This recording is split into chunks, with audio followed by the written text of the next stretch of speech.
was July 1st, 2023. And we're going to take a look at shooting 3 different Colt Walkers. Of course, these are replicas of the Colt Walker. So we're going to start with the first Walker that I've had, and seeing a price here that says $359.95, and that was for the Colt Walker. I think we may have also purchased a Dragoon at that point for $289 and an 1860 Army for $269. Those were purchased at that particular time, back I think in the mid 80s, somewhere in maybe earlier 80s, right around 83 or somewhere in there. Anyway, so here's our Colt that we've got in the box. A couple of the Colt advertisements here for their guns. Those are kind of neat. I've also got something that I use to knock the barrel wedge out with. This gun's probably been fired 3 or 4 times.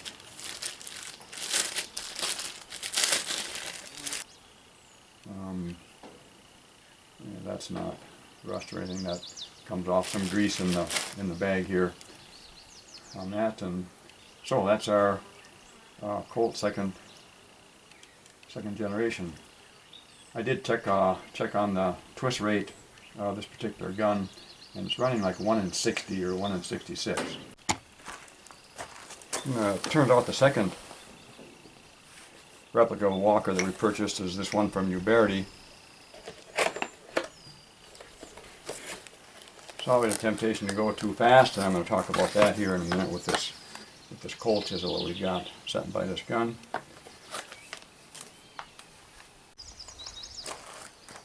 So to disassemble this, well, here I wrap on that wedge, and you know, that came out pretty decent. These aren't supposed to come out all the way. That screw in there, there's a catch on that thing, it keeps it there, so you don't, if you're taking this thing apart in the field someplace, you're not going to drop this in the sand or lose it. So the next step was to get the barrel off. Well, we tried the wiggle and that method, and typical thing I'll do next is bring down the loading lever, rotate that cylinder some, and see if I can't get things to break loose end. And again, that didn't work out too well with this one that's not working out right now.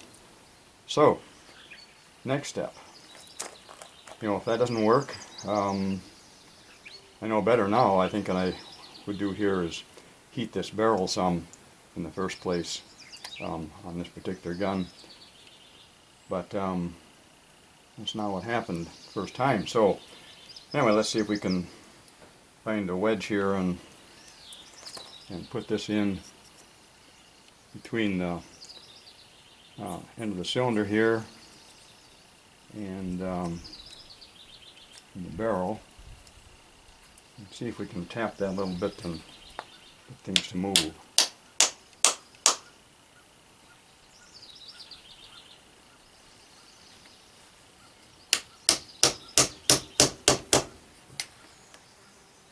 Okay, I got an opening there, and that worked out. So now with a little bit of pressure from the loading lever, bingo, out comes that barrel. Okay, off comes the barrel. Well, let's just slide the cylinder out while we're doing this. That did not work out so well the first time on this gun. Like I say, I tried everything, every trick I knew. Built a nice wooden wedge, better than this one, and had that in between our barrel and the cylinder. Go back to that level, that stage. Yeah, so we had that. This shows up on the camera, right? We had that in here, and like I say, we were pounding the living crap out of that, and nothing even moved. So next level of engagement was our Colt chisel, and we were smart enough to put a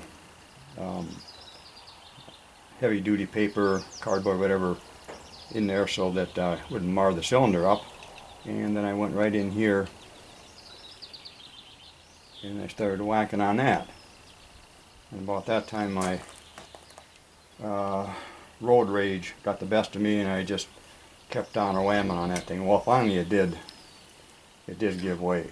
Okay, but I raised up a little bit of metal right about in here. Probably not visible on the camera, but I didn't care for that action that happened there. Not going to affect the gun at all, except cosmetic and my memory of doing something stupid in a fit of rage. Had I known what I know now, I would not have attempted that. I would have, like I say, heated the barrel up 200-300 degrees, and I think then with either the loading lever here or my wooden wedge, I would have got the barrel off. Okay, so I was talking to somebody in a comment about that, and a person felt that, well, there was some burrs or maybe a little rust in there. Well, these things don't come with rust in them. I mean, they oil the living crap out of these things, grease them, so that's not the case. I took that off. It looked to me like this arbor was tapered. So I'm checking that on with the from here to here we better be okay, because that's where that cylinder rotates on. But the second part of that arbor, if I measure it up in here, I'm getting 0.531, 532. Let's do that again. 528. Just throwing some numbers at us. 530. So let's call her 528 up in this section, and let's see what we get down here. 501. 501. So we got about 25 to 30 thousandths taper on that arbor.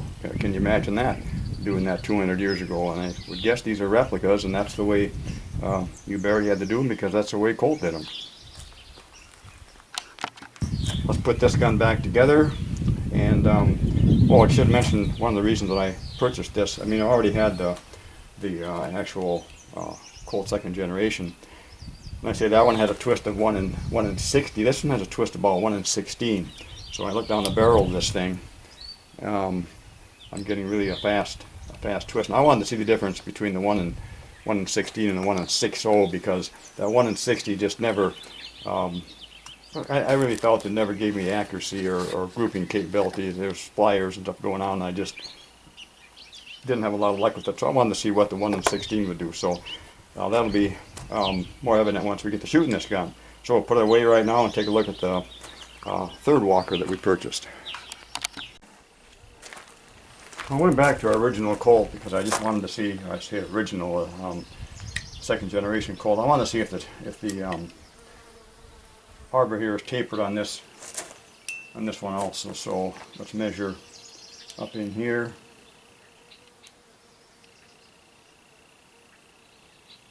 517.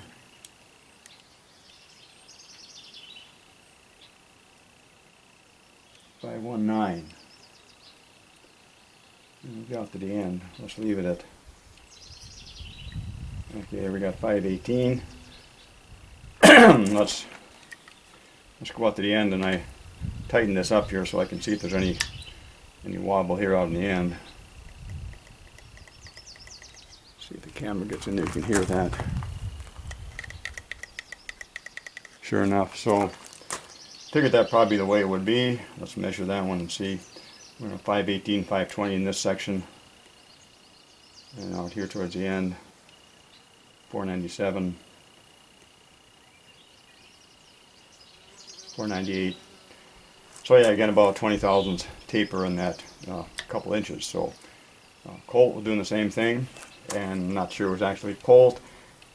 Some of the first reps in their Walker were the Army San Marcos, and I've had some experience with interchanging parts on the Army San Marcos and second generation Colt, and a lot of them fit just like a glove. So not sure again if Colt was doing this or who was, but anyway, we got the taper there, so same situation. And this brings us to the third Walker that we've got, and you know, having two already, what did I need this one for? Well, went to a gun shop, saw it was used, and had a reasonably decent price on it, so I think a lot of people know how that went down. This one did not come with a box. So we got motivated and finished up a box that we had done some work on a while back, actually, to get a box for that gun. Thought that would be fair for it. So here on the top is our Walker, and I fit a 1860 in the bottom of this. So we have two Colts, or two Colt replicas. An interesting thing on this gun is that the twist rate is not that fast. It's a Uberti, and I can see what the date code says on it. Looks like a BL or a BI. No, it looks like a BL. I think I maybe checked it one time in the 90s or somewhere. This one was made. It's got some pretty good drag marks here on the cylinder, and that comes from if you bring it in half cock and then you start messing with it and stuff, spinning cylinders and then letting the hammer down. You can get that. What you should always do on a gun in that position is finish that half cock all the way and lower the hammer down. Of course, if your gun is loaded, you got to watch out what you're doing there, but that'll kind of avoid some of these, at least, drag marks. Okay, so the surprise on this one was when I checked the barrel out, I've got a 1 in 30 twist that Uberti was doing there. So they switched from a 1 in 30 to the 1 in 16 on their new models. So what we've got is 3 Walkers now with 3 different twist rates, and that's one of the reasons I want to shoot all 3 guns and see. Of course, we'll have our same sight pictures pretty much with all 3, but we should get some idea whether there's any marked difference between let's say the 1 in 60 twist, the Colt 2nd gen, or that 1 in 16, or even this 1 in 30. So this is our 3rd purchase, and again a Colt Walker, and we're going to get lined up to shoot these guns now.